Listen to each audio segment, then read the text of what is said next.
classes. This approach is not only outdated, but detrimental to the social and academic development of students.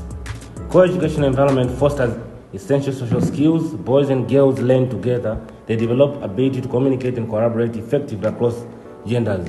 Segregation can lead to poor social communication as students miss opportunities to interact with the opposite sex, which is crucial for health and adult relationships. Okay, we've heard from my opponent, and as I said before, I'm standing for the motion that boys and girls should be separated in the same class. And my point is that for gender segregated classrooms is the reduction of distraction. Adolescence is a time of significant emotional and social development, and co-educational settings, the presence of the opposite gender can sometimes lead to distraction that hinder academic performance.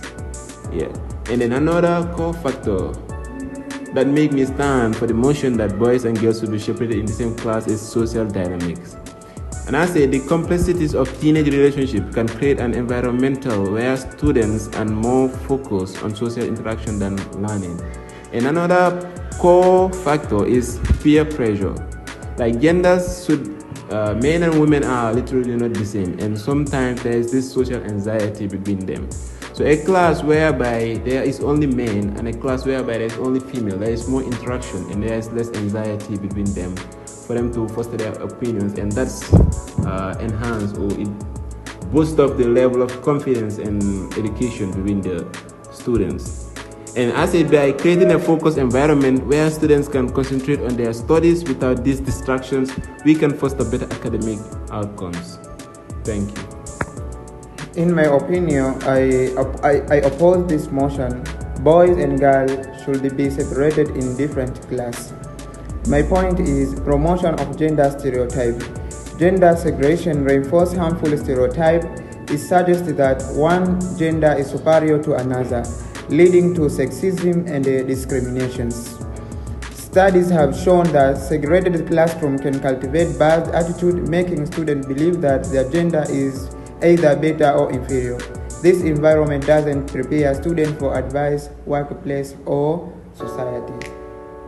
So, please, in conclusion, separating boys and girls into different classes offers numerous benefits that can enhance educational outcomes by creating tailored and learning environments, reducing distractions, empowering individual growth, and improving academic performances. We are setting up our students for world success in an increasing competitive world by separating girls from boys. Thank you.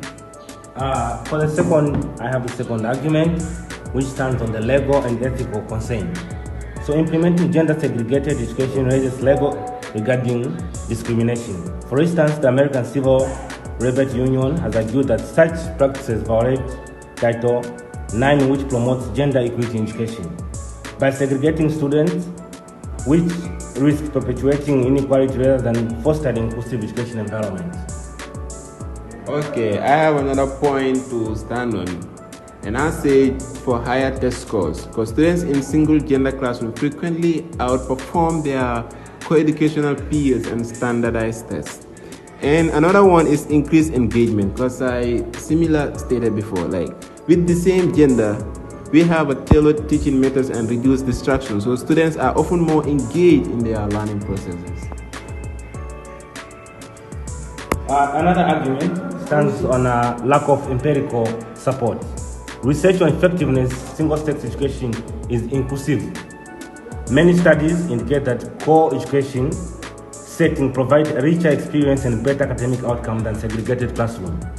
This supposed benefit of single-sex education do not outweigh the long-term disadvantages to pose to students' social development.